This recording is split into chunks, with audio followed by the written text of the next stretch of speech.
What's up, guys? Welcome back to ManCave Collectible Reviews, coming at you today with a figure review, and this one is one of my favorites already. I haven't even got him out of packaging, but it's one I'm very excited about, have been for some time. This is the new Neca Mirage series Triceraton Zog.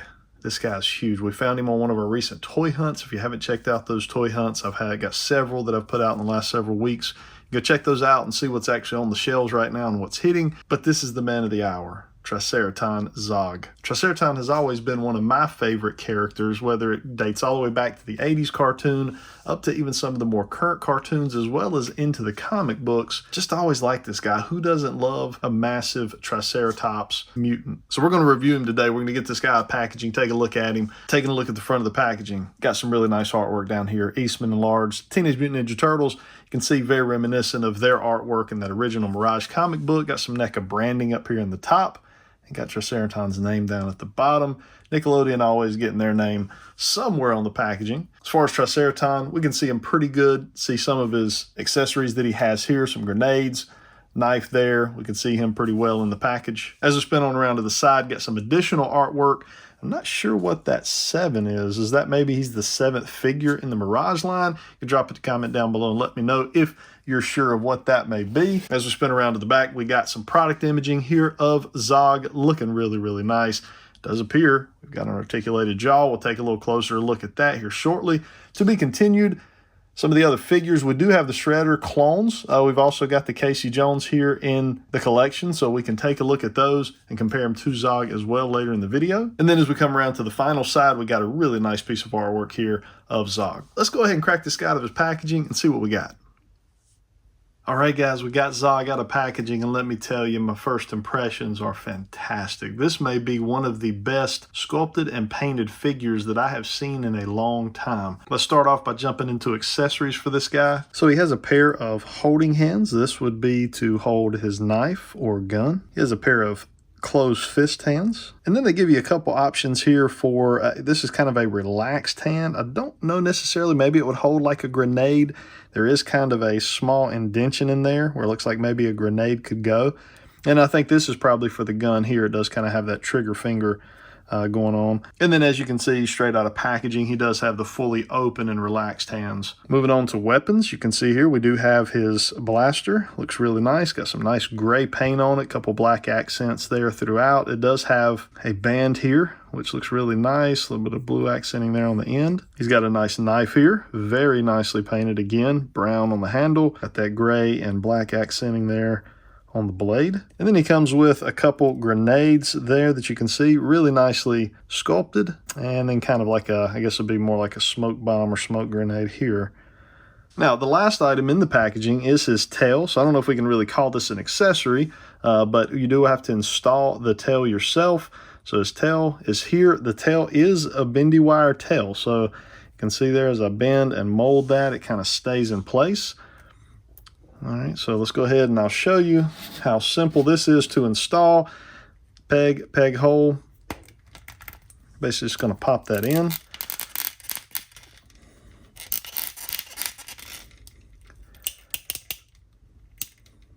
Just like so. And you've got your tail. Now this tail is a little bit different in the sense that, you know, typically with Triceraton, he kind of has that bigger, thicker tail. You know, like with the old Playmates figure. Not quite this long, but again, this is more going to be based on the Mirage comic. All right, so that's accessories. Let's bring Zog in for his close-up so you guys can just really get a feel for the detail that Neca really put into this. You can tell they did a lot of work in the sculpt department, the paint department. And just look at the detail on his face. It's unbelievable. All the scales and everything that are detailed in. Really, really nice paint work there on his horns there. Got those nice red eyes. Nice paint work and detail all the way down the body into his outfit.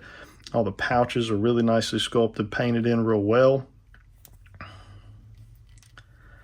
Coming on around to the back, some more pouches there coming down across his shoulder and shoulder blades there.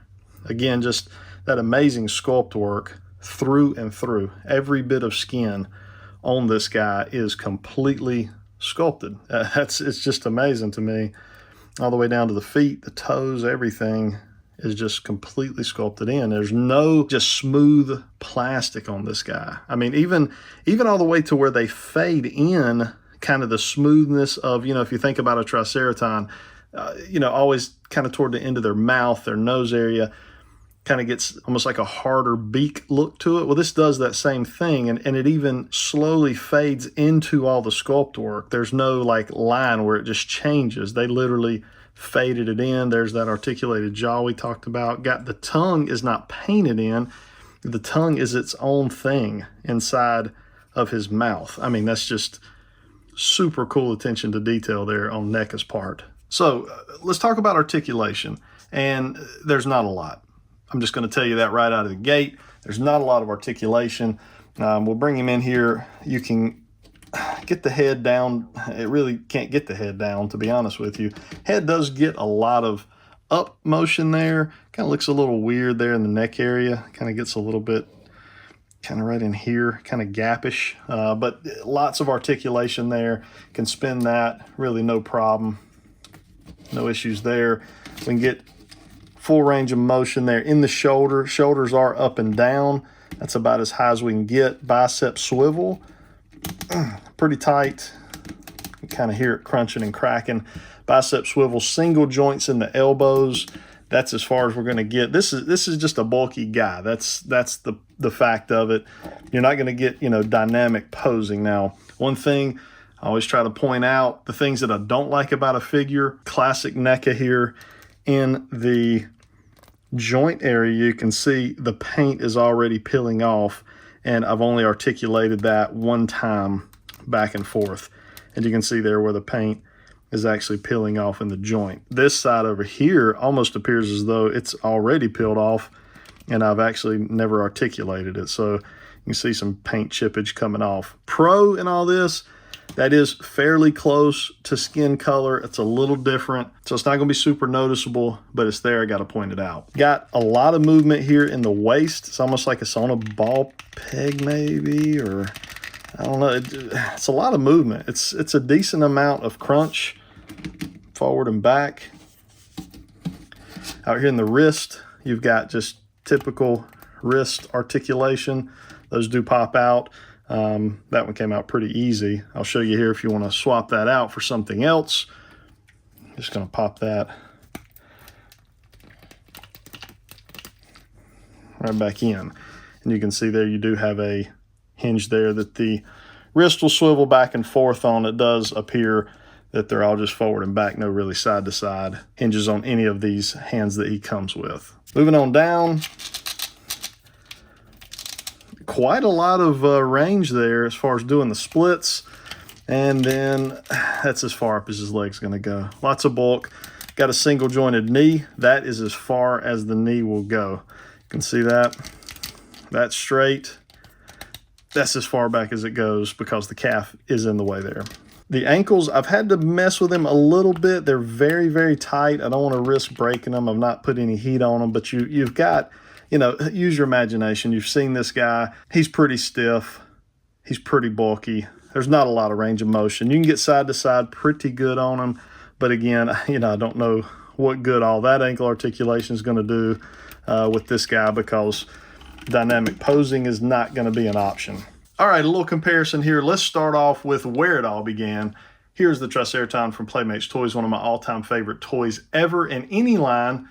There he is. I want to go back and kind of make a correction when I was talking about Zog's tail. For whatever reason, I hadn't really pulled this guy out in a while, and I noticed that the tails are actually pretty similar. It's not a thicker, shorter tail like I was thinking originally. I don't know what figure I was thinking of. It's actually a pretty long tail and very similar to the tail here that we have on Zog. So, you know, just wanted to kind of make that correction as I had said that earlier. There's our Casey Jones from the Mirage line, looking really good. I love that Casey figure right there. I don't have all of his accessories on him right now, but you can just see how big this Zog figure is, and not so much in the height department as just in the bulk department. But I will go ahead and put a ruler up to him there. So to the top of his head, he is just a hair under 8 inches. So that's a pretty big figure, for Neca to put out. Obviously, he had that $49.99 price point. I can see why. It is a very heavy, thick piece of plastic. All right, and there's another pretty big guy. That is the Shredder clone. To me, he's like the Goro Shredder. One of my favorite figures of 2023 so far. Everything about him is fantastic. I've not done a review on him, but it is a really, really nice figure, and you got the smaller clone there as well. So you can see Triceraton even kind of dwarfing the Shredder clone, which is a big figure in and of itself. And if you want to know how your last Ronin figure will scale, there you go. I think that's a perfect scale as well. That last Ronin figure really, really fits right in with the Mirage line. Just the way it is painted and sculpted, it really just merges right in or molds right in with the rest of this line. I think he will look good on that shelf if that's where you so choose to display him. All right, guys, so that is our review of Triceraton Zog. I hope you enjoyed that. Drop comments down below. Let me know what you thought of this figure. Have you found it? I know it's been one of the harder ones to find from the Neca Haul-a-thon, so I hope a lot of you guys maybe had luck picking it up during the Haul-a-thon online last week if you weren't able to find it in the store. But yeah, drop those comments down below. Let me know your thoughts. Definitely one of my favorite figures of 2023 so far. I hope everybody has a good rest of your week. Until next time.